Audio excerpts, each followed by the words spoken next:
years we boasted but madness.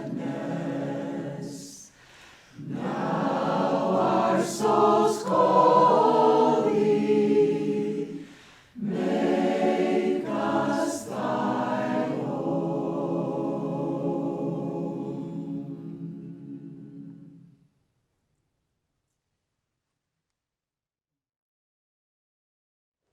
Well, we'd like to welcome you all to Sunday service. My name is Nayaswami Anandi, this is Nayaswami Bharat, and the talk this morning will be given by Badri Matlock. We want to especially welcome those of you who are guests and visitors and also joining us online. And if you're here at the temple for the first time or at Ananda for the first time and you want to know more about what's going on, we have a greeter at the front desk who can answer your questions, and also an invitation there to two of our very special Christmas events. So we hope you can join us for those. I'd like to begin with a reading from Rays of the One Light, which are weekly commentaries on the Bible and the Bhagavad Gita by Swami Ananda. This week's reading is, what is it to fail spiritually? Truth is one and eternal. Realize oneness with it in your deathless self within. The following commentary is based on the teachings of Paramahansa Yogananda. The first passage is from the Gospel of St. Matthew, chapter 25. Jesus tells the parable of the 10 virgins, 5 of them wise and 5 foolish. They await their bridegroom, the Christ consciousness. The wise virgins keep the oil in their lamps, symbolic of their devotion, lit through the night. The foolish virgins placed no oil in their lamps. These foolish ones are like the average devotee, going through the motions of outer ritual, but keeping no fire of love burning in the heart.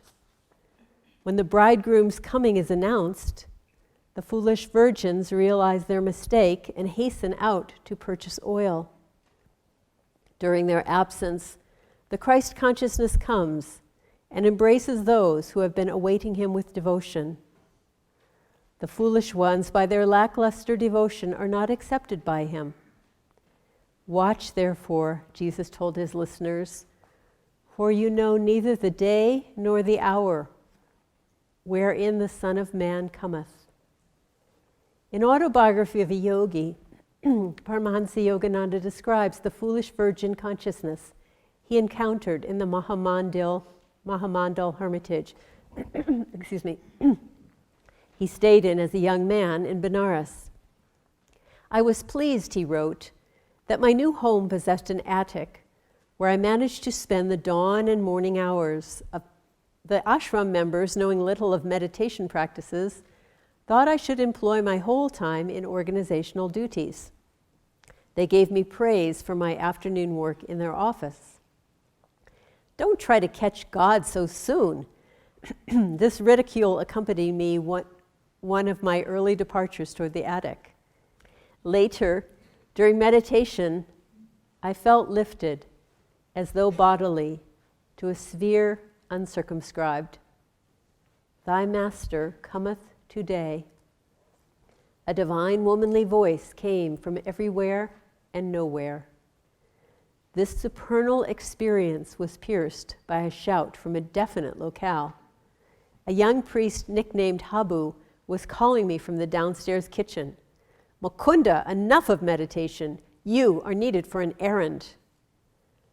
The Divine Mother's words were not spoken for the benefit of that priest, the foolish virgin, but for Mukunda, the wise virgin, for this was the day his guru, Sri Yukteswar, came to him. Grieve not, friends, if you feel that you have been foolish. No error is forever. Someday, if you keep your lamp lit now, your opportunity will come. In the Bhagavad Gita, the 6th chapter, Krishna promises every devotee, Arjuna, None who works for self-redemption will ever meet an evil destiny. Spiritual failure, though a deep disappointment, is always temporary. Eternal hellfire is but a projection of vindictiveness in the human mind. Thus, through Holy Scripture, God has spoken to mankind. Om, Om, Om.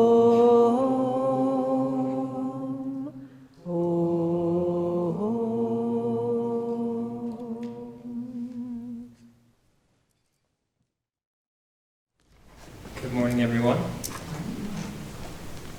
I'll begin with the reading from Whispers from Eternity. It's a prayer poem by Yogananda, I will be thine always. I invite you to take not only in with your ears, but your heart and mind and soul. I will be thine always. I may go far, farther than the farthest star, but I will be thine always. Devotees may come, devotees may go, but I will be thine always. I may bound over billows of many lives, under sad, dark skies of loneliness, but I will be thine always. The whole world may ignore thee, engrossed as it is in thy gifts of money, power, and pleasure, mere playthings, but I will be thine always. Take everything from me, if thou wilt, but Lord, I will be thine always.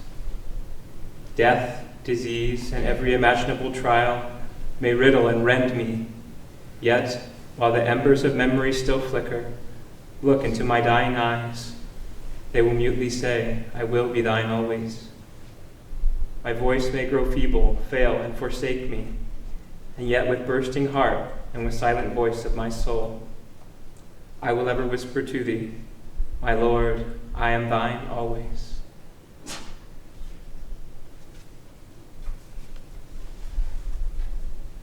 So, this topic that Swamiji writes on today is poignant. What is it to fail spiritually? And in thinking about this a little bit, I came to the realization, or let's say the working theory, that spiritual failure is really an oxymoron. It's kind of like jumbo shrimp or crash landing. I couldn't find better oxymorons, but you get the idea. In as much as everything in the world really is spiritual, can be said to be spiritual, our failures too are spiritual in nature. But in as much as our prayer and our reading today and our own experience of the spiritual path is that we are children of God, that we are sparks of that divine consciousness, then we cannot fail spiritually. And this idea that we can somehow reach some dead end of failure is really impossible. In religion, I know Swami Kriyananda remarked in reference to this, at least I heard, in experiencing or viewing some beautiful art in Europe. I believe it was perhaps the Sistine Chapel in Italy that he said of Michelangelo's beautiful frescoes, referring to the ones where God is depicted as this judgmental or vindictive God that can really cast us into hellfire. He said, good art, bad philosophy. This idea that God could somehow judge us or condemn us is anathema to us as devotees. It's just not right. But it's more complex than that. And in thinking more about this, I found it really helpful to think not only what is spiritual failure, and not as a standalone concept, but as the other side of the coin to that, what is spiritual success? What is it to succeed spiritually? And so, of course, I thought about the lives of the saints and of Swami Kriyananda.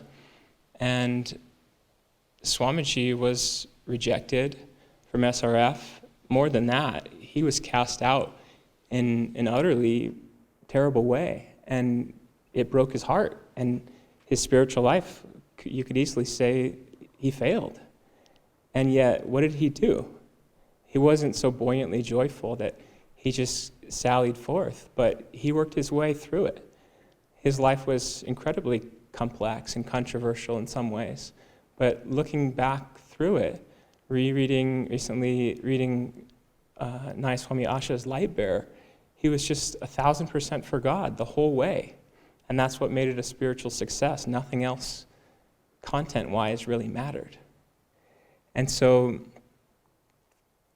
spiritual success, or rather spiritual failure, let's say, is always going to be temporary for the devotee. And it can seem very real, and it can be real in many ways. I thought maybe I would look up some rags to riches stories of failure that were inspiring in the world, but I didn't get past a few names that were noteworthy, which I'll share with you. Folks, of course, like Albert Einstein, Thomas Edison, Oprah Winfrey, J.K. Rowling, Bill Gates. These guys are all failures. Steve Jobs. Every success, I think we could say with a high degree of accuracy or truth, is only built upon failures. Einstein himself, the mystical genius, said failure is just success in progress. And so we can build upon our failures. They're intertwined, integral to one another. And so there's something to be said spiritually for just simply doing the best we can at any given moment. And that's enough for God. The complexities of karma will work themselves out from there. There is one story that came to mind that's deeply inspiring to me from the Mahabharata. One of my favorite stories from the Mahabharata is that of Ekalavya. And Ekalavya was a forest dweller in the Mahabharata who, of low-born caste, nonetheless aspired to be a great warrior like the Kshatriyas. But he could not be. He went to the greatest of gurus. He sought out Dronacharya, teacher and guru of the Pandavas, the very demigods of virtuousness and warfare and goodness. And he was rejected. They said, "You cannot train with us." We wouldn't accept him. And so what did he do with this utter rejection and failure? He simply went back to his forest ashram where he lived, and he made a little clay murti of Drona, his guru, and he worshipped it day in and out, and he trained tirelessly in the arts of war and archery. And through his devotion and through his steadfast training, he became the greatest of warriors, greater even than the peerless Arjuna, Drona's prized pupil. And the Pandavas themselves were out hunting one day nearby in the forest when they came upon him. Their hunting dog, had encountered Ekalavya training there in the forest and was barking at him. And Ekalavya was disturbed in his meditation, perhaps, or his training. And so with a simple succession of arrows that he fired, he shot at the dog in such a way as to form a muzzle on the dog's snout without hurting him. And this unbelievable feat of archery was witnessed by the Pandavas when the dog returned to them. And they thought, my God, who could have done such a thing? And they encountered Ekalavya there. And of course, they had been with Drona when he was rejected as a student. And they were upset, and they said, how could you have become such a great archer? How have you attained this state? And Ekalavya said, through my guru's grace. And they said, but you're rejected. He said, here's my guru here in this murti. And so they sought out Drona. Arjuna was especially furious. He said, he's even greater than I am. How could you train him as a disciple, Guru? And Drona said, take me to him. And so Drona came and saw what had happened. And Drona said simply, Ekalavya, it's time for you to give me Guru Dakshina. And this is what the disciple gives in exchange for what the Guru has given him for his blessings and his grace. And Ekalavya, being utterly devoted, said, whatever you ask of me, Guru, it's yours. And the Guru asked him for the unthinkable offering for an archer, for the greatest archer who ever lived. He said, give me your right thumb. And without hesitation, Ekalavya took his hunting knife, this is the gruesome part, removed his thumb and offered it at the feet of his Guru, lovingly. And that's the beautiful story of a disciple who failed, but nobody remembers him for his failure. He went on, I think, still to be among the greatest archers who ever lived, without that right thumb. But it didn't matter a bit who he was or where he came from or what happened to him. His utter devotion to his guru assured his complete spiritual success. And the guru tested him in order to prove that. With our spiritual success and our failures, which paved the way, it's always temporary. And often it's only a lack of perspective, which I'll get to in a moment. But I had the thought and the phrase that, like a hyperbole, it's just like a hyperbolic oopsie sometimes, that we blow it on the spiritual path. And it's really not such a big deal. My friend recently told me this humorous anecdote, which actually really struck a chord with me on this. It's this 3 yogis that are up in the high mountains, and they're in deep seclusion and meditation. And hours and days pass in silence and deep stillness. And finally, something happens. A bird circles overhead and swoops down low over the yogis meditating on the ledge, and then sails off into the distance. Hours pass again, days in stillness, and the first yogi speaks. He says, "A hawk."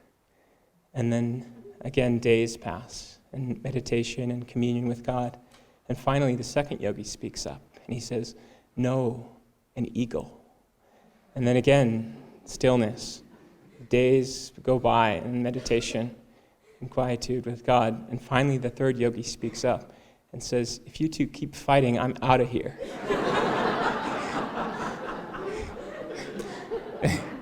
So, but really, in spiritual community and in friendships, even in relatively calm waters, in harmonious waters, even a ripple sometimes seems like it washes over us and wants to drag us under. But we need a little perspective on the spiritual path. And we learn over time, we gain this perspective. I also thought of my son, Jay, who's 4 years old. When he was maybe 2 or so, we were reading books, one of our favorite things, and this idea came up about perspective on some illustration or another. I don't know what it was, but somehow this concept came about that this far-off mountain or this hot air balloon, let's say, was depicted in a way that it appeared small.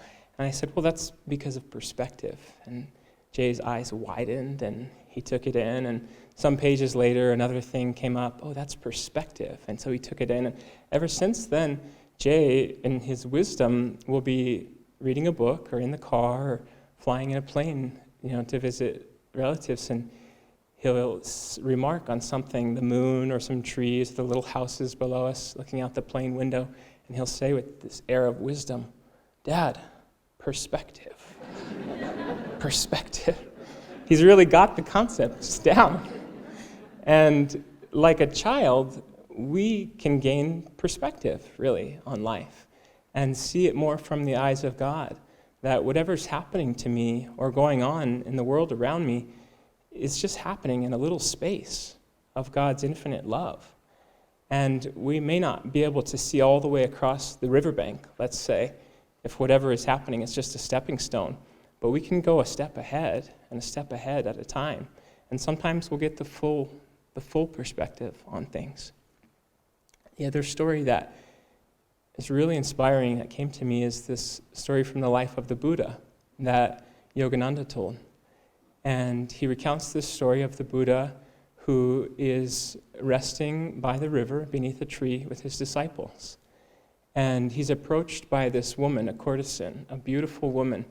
And this is alarming to the disciples who see this beautiful woman who approaches their guru, and she says to him, "My beloved, I have come. Won't you hold me and touch me now?" And they're really aghast that she would speak to a master this way, these renunciates. And they're even more alarmed when at first the Buddha replies to the woman, "I see, yes, my beloved, you have come. But not now. Don't touch me now. Later I will come to you, and I will hold you." And so she leaves. And so their concern is abated, perhaps, but nonetheless, time passes, and a year or more goes by, and they're alarmed again, the disciples, when the Buddha from a sudden inspiration and meditation, rises, and he says, "My beloved is calling me now. I must go. I must go to her by the river." And so he goes to the same place, and there's the woman lying by the river. No longer is she beautiful to the outward appearance. She's covered in sores, and disease and sickness has ravaged her. And then the Buddha kneels and holds her.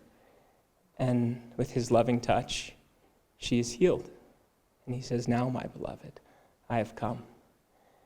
And the disciples see, and the soul of this woman is touched, and she sees and goes on to become a great disciple of the Master.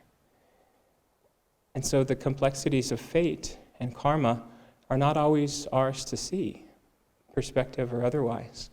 But through our devotion, we can find our way to God. Devotion is really at the heart of this reading today from Raised to the One Light. And this parable of the foolish and the wise virgins is very instructive for us as devotees. Swami Kriyananda remarked on this really poignant and interestingly that tepidity or lukewarm devotion is often why devotees fall from the spiritual path. So it's not enough to be the average devotee. We have to be on fire for God in our meditation, in our chanting, in our prayers. Yogananda says prayer in which your very heart is burning for God is the only effectual prayer. And so we have to be on fire for God. Like it says in the Festival of Light, one of my favorite lines from this incredible ceremony is, as paraphrased from the Bible, to love God with all thy heart, with all thy mind, with all thy soul, and with all thy strength.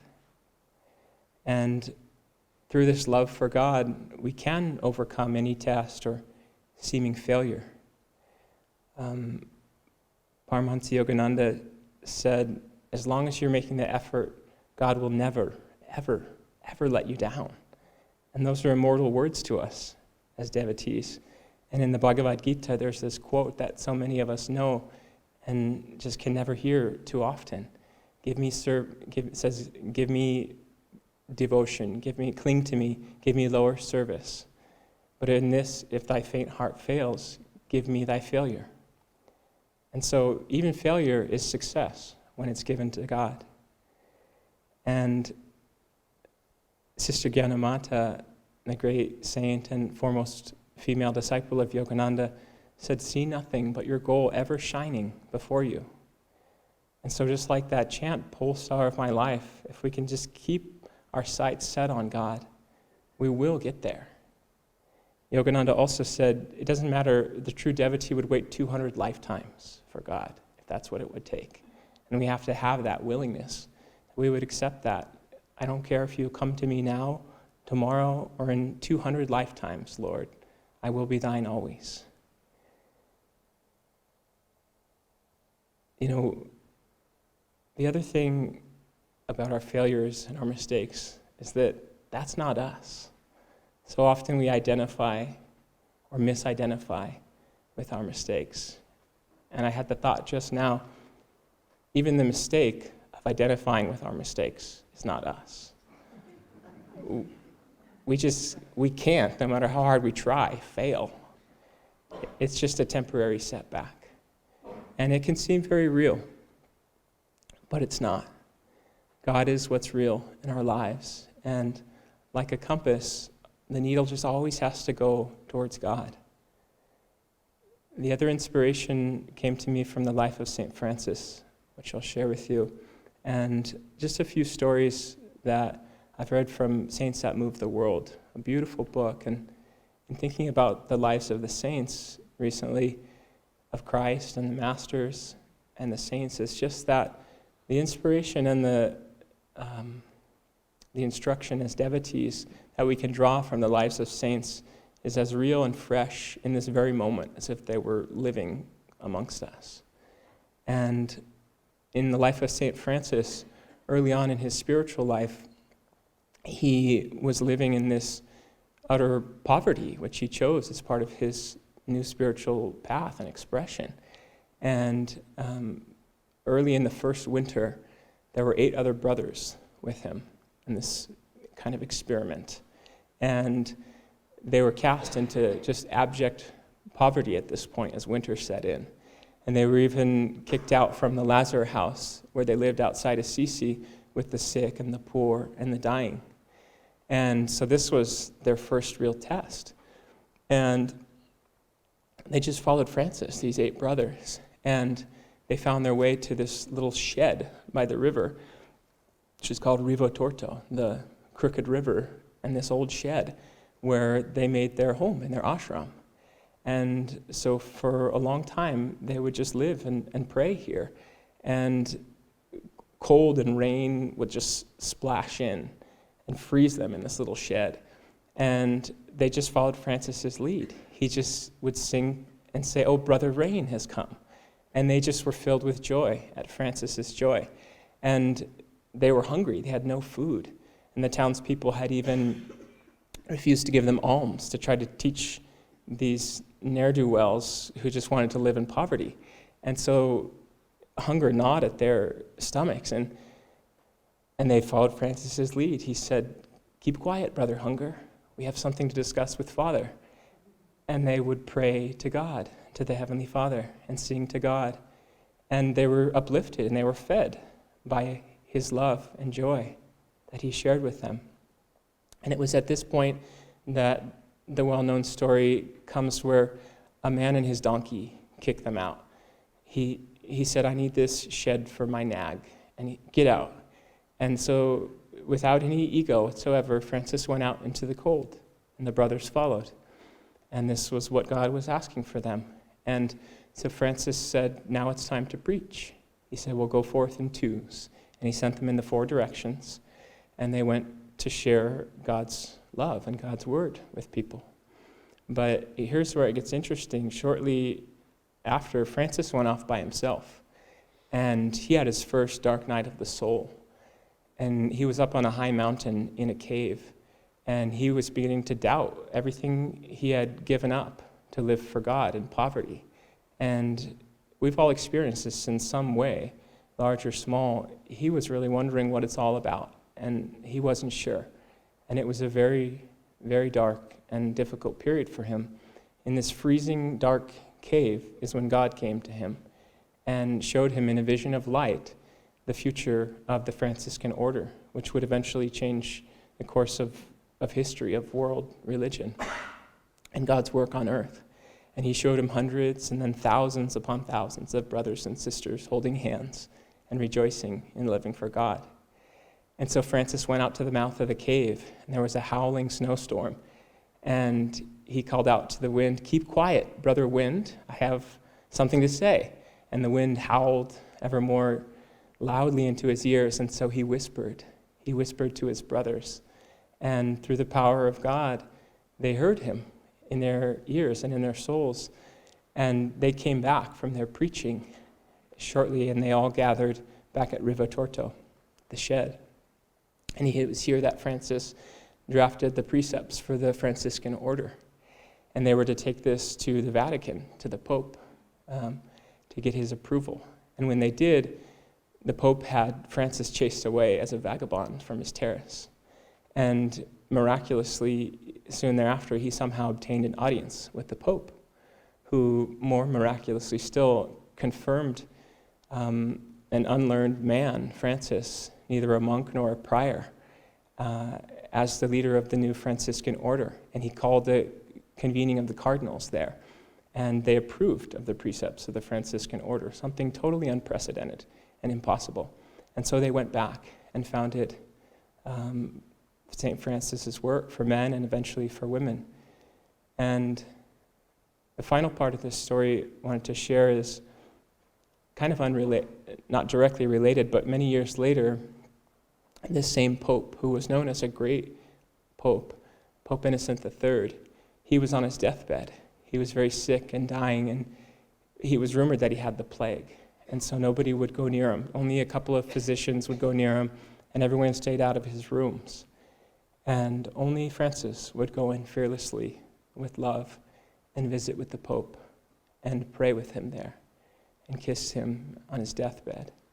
And that night, that very night when Francis had seen him, the Pope died, and he was left there lying in state. And still, no one would go near him except for thieves, because they were afraid of the plague. But the thieves stole his jewelry, they stole his red leather shoes and his cap and all of his holy artifacts, and left him laying there. And again, nobody would go near, so they called Francis. And Francis came to the Pope and there prayed for him once more for his soul. And he took off his own Franciscan cowl and put it on the Pope and said, "Behold, the minor friar of our Lord." And so the great Pope Innocent III, who was known as the King of Kings, was buried in a Franciscan cowl. And Francis became the guiding light for the world, the greatest of Christ's saints. And we can learn from this and from the lives of all the saints that through humility, through devotion, through utter determination to live for God, we can overcome anything.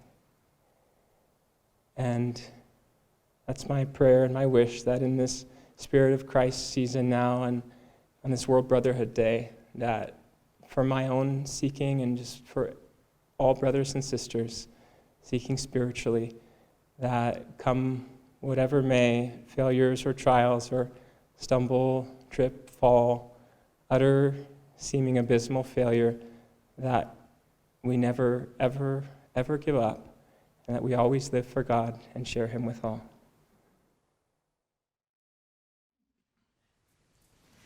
Door of my heart, open wide I keep for thee. Door of my heart, open wide I keep for thee.